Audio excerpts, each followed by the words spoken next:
حضرت جناب سیدنا سری سختی رحمت اللہ علیہ فرماتے میرا دل سخت ہو گیا تھا، میں بڑا پریشان رہتا تھا۔ حضرت معروف کرخی رحمت اللہ علیہ کی بارگاہ میں کئی دفعہ عرض کی، میں نے کہا بابا میں اس کا کیا کروں، یہ سخت ہو گئے، مہینوں ہو گئے یہ اللہ کے خوف میں نہیں رویا، سالوں بیت گئے حضور کی نعت سن کے نہیں رویا، اب تو کتنا وقت گزر گیا ہے، اسے مدینے جانے کے لیے بھی رونا نہیں آتا، حضور یہ سخت ہو گیا ہے، کوئی رحمت کی نظر ہو، خشکی سی آ گئی ہے، عجیب سی میل چڑھ گئی ہے۔ فرماتے کئی دفعہ میں نے خواہش کا اظہار کیا۔ ایک دن نا عید کا دن تھا تو حضرت معروف کرخی نے ایک چھوٹا سا بچہ انگلی کے ساتھ لگایا ہوا تھا، تو حضرت آ رہے تھے، تو میں نے کہا حضور آپ کدھر سے آ رہے ہیں، یہ بچہ کون ہے؟ فرمانے لگے یتیم ہے۔ سارے بچے عید والے دن اخروٹ کے ساتھ کھیل رہے تھے، بیچارے کے پاس اخروٹ کوئی نہیں، تو حضور آپ کیا کریں گے؟ تو حضرت معروف کرخی کہنے لگے پیسے تو میرے پاس بھی کوئی نہیں اخروٹ خرید کے دینے کے، میں یہاں سے کھجوروں کی گٹھلیاں چنوں گا، وہ گٹھلیاں بازار میں بک جاتی ہیں، میں یہ گلیوں سے گٹھلیاں چنوں گا اور چن کے میں نے کہیں بیچوں گا، اور جب میں انہیں بیچوں گا تو پھر یتیم کے لیے 2-4 اخروٹ خریدنے کے قابل ہوں گا، پھر میں اسے اخروٹ خرید کے دوں گا۔ پتہ نہیں کہاں کی بات سنا رہا ہوں میں آپ کو، اور پتہ نہیں کہاں کا ذکر کر رہے ہیں بابا جی۔ بچہ یتیم ہے، بچے اخروٹ سے کھیل رہے تھے، اس کے پاس اخروٹ کوئی نہیں۔ بابا آج کا پیر تو معرفت کی بات کرتا ہے، تو یتیم کے لیے گٹھلیاں چننے چلا ہے۔ آج کا پیر تو کہتا ہے میں اے سی والے کمرے میں بیٹھ کے تمہیں بڑا عرش کے اعلیٰ کی بات بتاؤں گا، یتیم کے لیے گٹھلیاں چننا، مدرسے کے طلباء کی نوکری کرنا،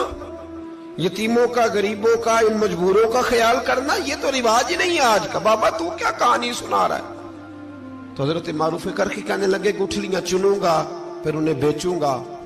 پھر جب کچھ پیسے ملیں گے نا تو میں اسے اخروٹ خرید کے دوں گا، اور فرمانے لگے جب یہ اخروٹ سے کھیل کر ہنسے گا نا تو اللہ میرے دل کو سکون عطا فرمائے گا۔ میں گٹھلیاں چننے جا رہا ہوں، میں مزدوری کرنے، تیری تلاش میں پھرا میں جنگل، پہاڑ اور دشت میں۔ تو حضرت سری سختی فرماتے ہیں میرے گھر میں پیسے تھے، میں نے کہا حضور اگر یہ نوکری مجھے مل جائے تو میں غلام جو ہوا، اگر مجھے دے دے یہ نوکری تو میں نہ کر لوں؟ فرمانے لگے تو کر لے۔ فرماتے میں اس یتیم کو پہلے گھر لے گیا، وہاں سے میں نے پیسے لیے، پھر بازار لے گیا، کپڑے خریدے، اس کے لیے ٹوپی خریدی، پھر میں نے اسے 2 کھجوریں کھلائیں، پھر اخروٹ خرید کے دیے۔ حضرت سیدنا معروف کرخی کہتے ہیں اس کو میں نے چیزیں دے کے نا، وہ بچہ تھا، بچے ہی ہوتے ہیں، میں نے جب اسے اخروٹ دیے تو وہ دوڑنے لگا، میں بھی ہلکا ہلکا پیچھے چلنے لگا۔ فرماتے ہیں وہ جا کے بچوں کے گروہ میں مل گیا، وہاں درجنوں 20 بچے کھیل رہے تھے، وہ مل گیا، وہ کھیلتا رہا۔ آپ فرماتے ہیں لوگوں اس دن میرے رب نے میرے دل کو اپنے قرب کی لذت بھی عطا کی، اور میرا دل تھا میرے سینے پر ساری رات، تھا میرے سینے میں میرا دل، پر ساری رات میرے نبی کے قدموں کا طواف کرتا رہا ہے۔ اب نہ لگ گیا ہے، پاک ہوئے تے پاک بھی ملدا ہے، اے بنا پاکوں پاک نہیں ملدا۔ سادے وجود نو تون دے نالوں اکو تولا ٹکڑا دل دا، دل لگا کے، دل لگ جائے تو پھر وہ لگ جاتا ہے۔ آپ یقین کریں لگتا ہے تو مزہ دیتا ہے، اور جب تک لگتا نہیں پھر کوئی بھی کیف سرور حاصل۔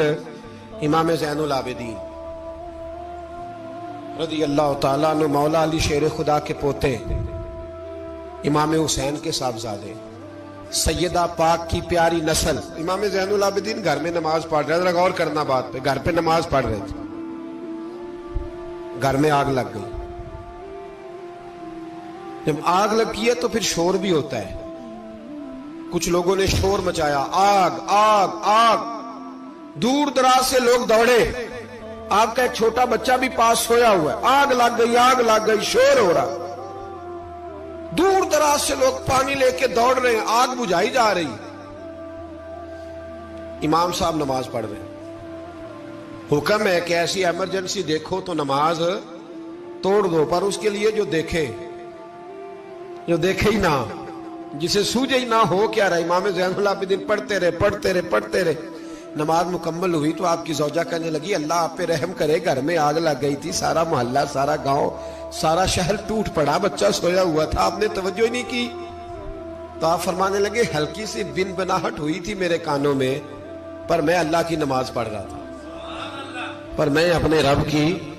میں اس کی نماز پڑھ رہا تھا، تیرے عشق کی انتہا چاہتا، تیرے عشق کی انتہا چاہتا، تیرے عشق کی انتہا چاہتا، میری سادگی دیکھ کیا چاہتا ہوں، ذرا سا تو دل ہے مگر شوق اتنا، وہی لن ترانی سنا چاہتا ہوں، مجھے کیا خبر ادھر کیا ہو رہا، ادھر میں تو اس کے ساتھ میرا تعلق تھا، میں تو اللہ کی بارگاہ میں حاضر تھا، مجھے کیا پتا۔ بی بی کہنے لگی آگ لگ گئی تھی، تو فرمانے لگے بھلی مانت چپ کر، تم دنیا کی آگ بجھا رہے تھے، میں جہنم کی آگ بجھا رہا تھا، تم لوگ اپنے شور میں تھے تو میں اپنے ذائقے میں۔ الذین ہم فی صلاتہم خاشعون، فرمایا یہ لوگ اپنی نمازوں میں عاجزی کر دل لگا کے کرتے ہیں جو کرتے ہیں۔ اور بڑی خوبصورت مثال ہے، حضرت رومی نے لکھی ہے، بڑی مشہور بھی ہے۔ ایک نمازی نماز پڑھ رہا تھا، میری طرح کا نمازی، مجنوں اس کے آگے سے گزر گیا، لیلا کے گھر جا رہا، تو نمازی اتحیات پہ تھا، اتنی دیر میں اس نے بھی نماز مکمل کر لی، تو پیچھے سے جا کے مجنوں کا گریبان تھاما، کہنے لگا شرم نہیں آتی تجھے، مسئلے کا نہیں پتا، نمازی کے آگے سے نہیں گزرنا چاہیے؟ تو کہنے لگا یار معاف کر دو، مجنوں کہنے لگا معاف کر دو، غلطی ہو گئی، حالانکہ شہزادہ تھا، پر معافیاں کیوں مانگ رہا ہے؟ اس لیے کہ کسی سے دل جو لگ گیا ہے، عاجزی آ گئی، ان کے چل یار معاف کر دے، تیری مہربانی، نمازی ناراض نہ ہو جائے، نمازی بڑے ڈاڈے ہوتے ہیں، کئی دفعہ بڑے سخت ہوتے ہیں، نمازی تھا بڑا پکا، تو وہ کہنے لگا نہیں، نماز خراب کر دی تو نے، تجھے پتہ نہیں آگے سے نہیں گزرنا چاہیے، اور ویسے بھی زمانے کا رواج ہے جو معافی مانگ لے لوگ سمجھتے ہیں بزدل ہے، یہ بھی بڑا مسئلہ ہے، آپ تھوڑا سا کہہ دے کہ جب دیکھی جائے گی جو ہوگی، لوگ سمجھتے ہیں نہیں ہے دم کم، معافی مانگ لے سامنے والا بگڑ جاتا ہے، الا ماشاءاللہ، لیکن اس کا مطلب یہ نہیں کہ ہم معذرت کرنی چھوڑ دیں، وہ اگر بری عادت پہ ہے تو ہم نے اپنی اچھی عادت کو قائم رکھنا ہے، تو کہا جناب معاف کر دے، تو نمازی کہنے لگا نہیں تجھے عقل نہیں ہے، نمازی کے آگے سے نہیں گزرنا چاہیے، پھر مجنوں نے بڑی بات کر دی،